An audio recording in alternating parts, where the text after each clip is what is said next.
exactly your experience was? I was drafted into the military and got into the U.S. Army.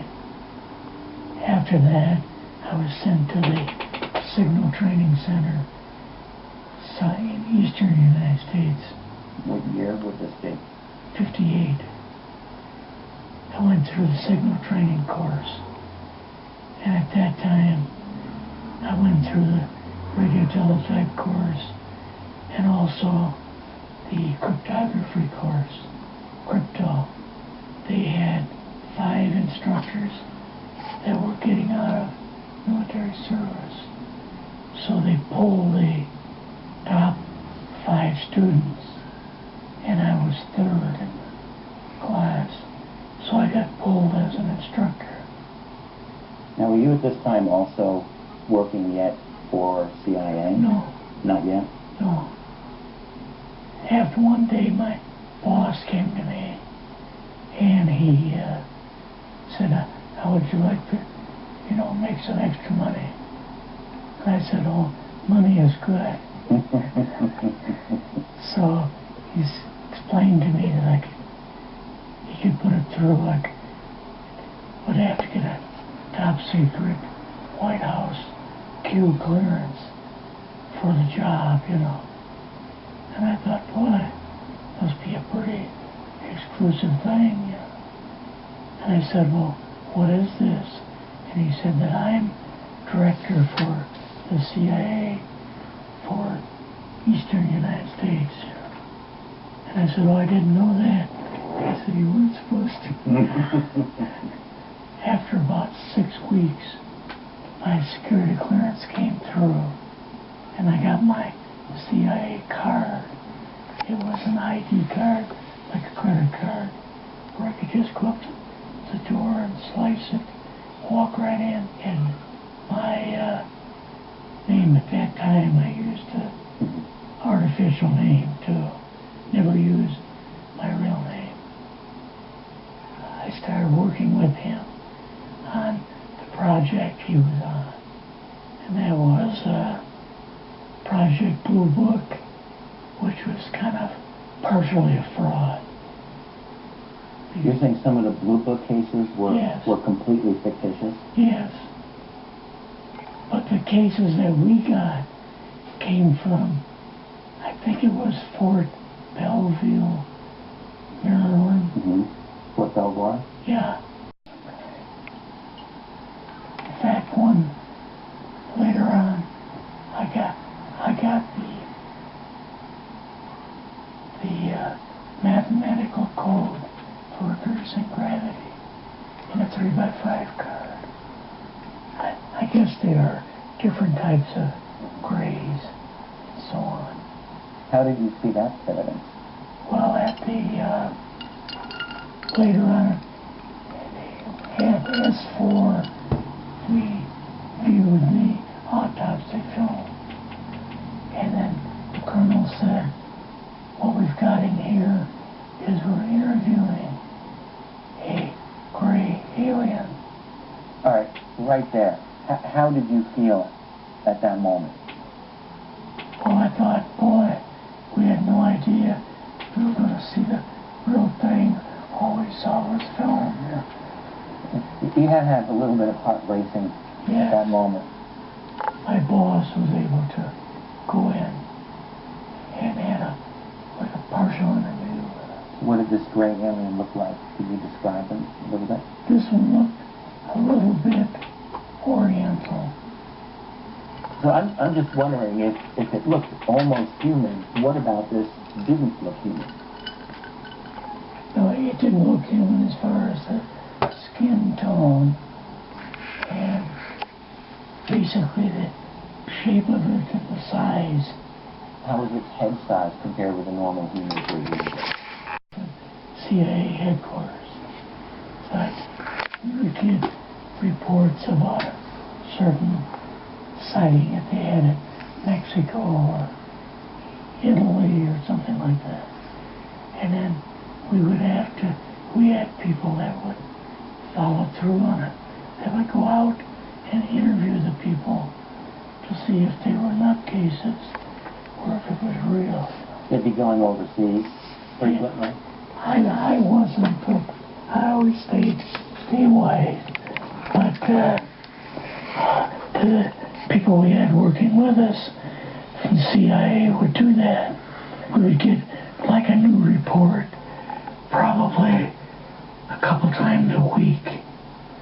I was coming into the Army fresh off the farm, you know, so I really didn't have much knowledge of anything, but my boss filled me in on Project Blue Book and what they had found so far, as far as Greys and aliens and the Roswell incident. How did you feel when this first got dumped on you? When you first learned about it? I was just kind of overwhelmed with all of this, you know. And I said to him, I don't know if I'm going to be able to be a judge of this type of thing. What's real, what's not, when I don't have much knowledge of it, you know.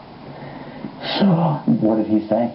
He said, well, we have to build the information as we go, and you'll see how this thing is working out. And then the other thing is, of course, you really weren't able to tell family or close friends, obviously. No, I couldn't tell anybody. In fact, I had to take a vow that I wouldn't tell anybody.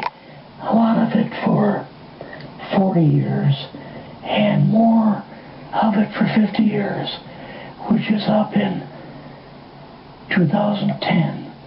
You're doing all this crypto work, you're looking at images, photographs, video. It's 1958, maybe the fall of 58. What happened after this? At that time, the Project Blue Book thing kind of went pop, you know. If you remember, back in those days, they kind of declared it as a nothing, you know. Mm-hmm. Right. And they were telling the world all UFOs are misidentifications, hoaxes, balloons, psychological issues, whatever. Yes. Yeah. So my boss came to me and he says, we've both got a new assignment.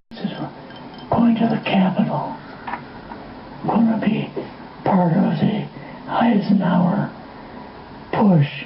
He's trying to find out something about all about these aliens that MJ-12 was supposed to find out, but never sent back reports to him. The MJ-12, the UFO control group, were they calling it MJ-12 at that time? Yes. They called us in, went into the Oval Office, and President Eisenhower was there and Nixon, and they said, we called the people in from MJ-12 from Area 51 and S4, but they told us that the government had no jurisdiction over what they were doing. So being a past general, you didn't tell them to go to hell without any real good reason, you know. Mm-hmm. So he said, I want you and your boss to fly out there. I want you to give them a personal message. And he says, I want you to tell them, whoever is in charge, tell them that to get in, they have this coming week, to get into Washington and to report to me. And if they don't, I'm going to get the First Army from Colorado, and we're going to go over, we're going to take the base over. I don't care what kind of classified material you got. We're going to rip this thing apart. Eisenhower was going to invade Area 51. Yeah, with the First Army. So you go out with your superior. Yes. You fly out. You land. What happens? Can you describe this whole process? What you saw? They took us the 13 or 15 miles south to the S4 and like different garage door openings. Okay. And in these garage door openings, they had like different saucer crafts. The very first one had the Roswell craft in. It was kind of crashed up, but apparently every alien that was in it died except for a couple. So you see the Roswell craft, and what are some of the others that you see? Well, the Roswell craft was really strange because it looked like foil. We could rock next to it, and you could rock it. The whole thing probably weighed 150, 300 pounds. Could they tell what the source of power was of this craft? Yeah, it was like a reverse gravitational thing of some kind. In fact, one later on, I got the mathematical code for reversing gravity in a 3x5 card. I guess there are different types of grays and so on. How did you see that evidence? Well, at the later on at S4, we viewed the autopsy film, and then the colonel said, what we've got in here is we're interviewing a gray alien. All right, right there. How did you feel at that moment? Well, I thought, boy, we had no idea we were going to see the real thing. All we saw was film. You had to have a little bit of heart racing at that moment. My boss was able to go in and had a partial interview with him. So what did this gray alien look like? Could you describe him a little bit? This one looked a little bit oriental. So I'm just wondering if it looked almost human, what about this didn't look human? No, it didn't look human as far as the skin tone and basically the shape of it and the size. How was its head size compared with a normal human, for example? Brain was kind of a little bit bigger. And some of the nose was very, very small. And ears were just like holes. Mouth was very small. Now, why were they bringing you out here at all, anyway, to see an alien? What was the point? To go back and tell the president they actually had one. So he did not know at this point if there was an alien at S4? No. What did you do then at Area? Were you done, or did you have other things to do? Yes, so basically we were half done, went back to Area 51. They took us into the main building, and there we saw a U-2, which of course we didn't know existed. And the model of the SR-71. The Blackbird. So, but like I mentioned earlier, it was not a model of the current Blackbird. Earlier version. But an early version. Did you go directly to Washington after this? Yes. Or did you go somewhere else? How did they get, did you fly regular airline? Or? We flew back to the commuter plane back to the air base, and then took President Eisenhower's Lockheed Electra back to Washington. You and your supervisor, superior officer, and now you're meeting with the president? Yes. Can you describe this? Well, we met with him in the second story of the old OSS warehouse building. And Eisenhower and Nixon were there, and also Hoover was there. So he asked us what was going on, and we told him about the alien and the whole situation, and the black projects and so on. and he was just totally shocked. He appeared for the first time to be worried. You know, like he was worried. I would think that Eisenhower would, I mean, he certainly knew that flying saucers were real. Yes. He knew that there were aliens. So I guess I'm just wondering, what would he have been, really surprised about? Surprised about the black programs. Eisenhower said, better keep this thing completely secret. You know, can't talk about this.